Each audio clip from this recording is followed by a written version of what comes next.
This is a video of my first impressions of the 12-inch Shars digital caliper.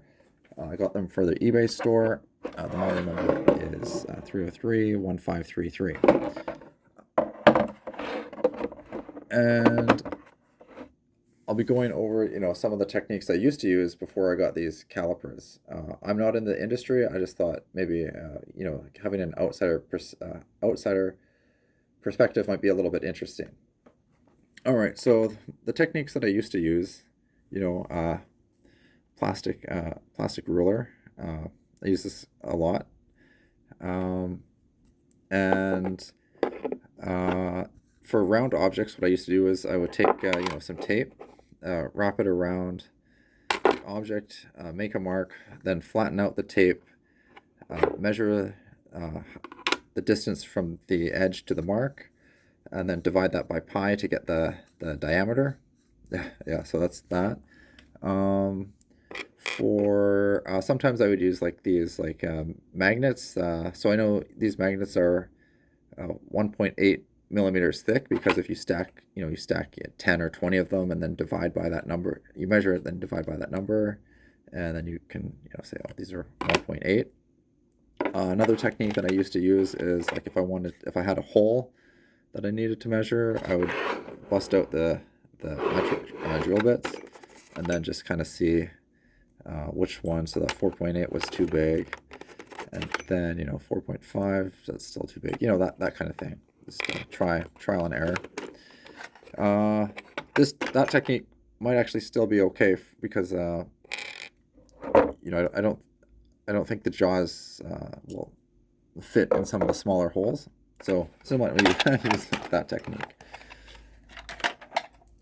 All right. Yeah. First impressions. Well, okay. So the case, the case is really ghetto. Oh my god. Yeah, I do not like this case.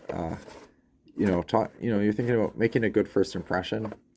You think you'd have a case that actually secures the calipers. So these just like sit in here, and they flop around. So not a good first impression there. Okay, so what else? The next thing is this auto on feature. Some people might like it, but I find it's not. I don't really like the auto on. I could understand auto off to save battery life. But yeah, auto on. So what happens is, like I'm using it, okay, and then I'm done with it, and then you turn it off and then close it, and then it turns back on. Like that's just it's so stupid. So it's like it's almost pointless to turn it off yourself. And another issue is, okay, so I'll turn it off. It's off, and then I'll put it in the case, and then because the case doesn't secure the caliper, any little bump and the screen just turns back on. Okay, so that's, I mean, maybe that's the case fault, but I just think the auto on feature is kind of it's not really suitable. Like maybe if you're picking it up a lot, or like once every couple minutes, maybe the auto on is convenient. But I think you're just ending up having to push the off button. And then some people said, okay, well, to prevent it from, if you bump it a little bit in the case to prevent the jaws from moving, you can tighten down the thumb screw on the top. Well, that kind of like that's just extra work now. Like that's the whole, like they put auto on there to be more convenient, but now it's just more inconvenient. Okay, so that's my rant about the auto on feature. One thing that I also kind of don't like is the way the battery is really hard to put in. So it just sticks out, like it just sticks out a lot, and it's hard to get. Like it doesn't just fit in. It just keeps popping out. So then, and then to put the case on, it's tricky. Okay, it is tricky. You kind of got to hold it, and you got to make sure the plastic is aligned. And yeah, I think I got it. Okay, so I got it that time. And then once the battery's in, you have to zero it. Yeah, so that's the battery case. I think that could be improved. And the last thing, it's kind of nitpicky. Oh no, a couple more things. I guess I'll talk about the thumb wheel. As someone who's not in the industry, they said you're supposed to use it for micro adjustments, but to me, I think it'd make more sense if it was a geared ratio instead of a 1-to-1 ratio. Like if you have to like adjust, like hitting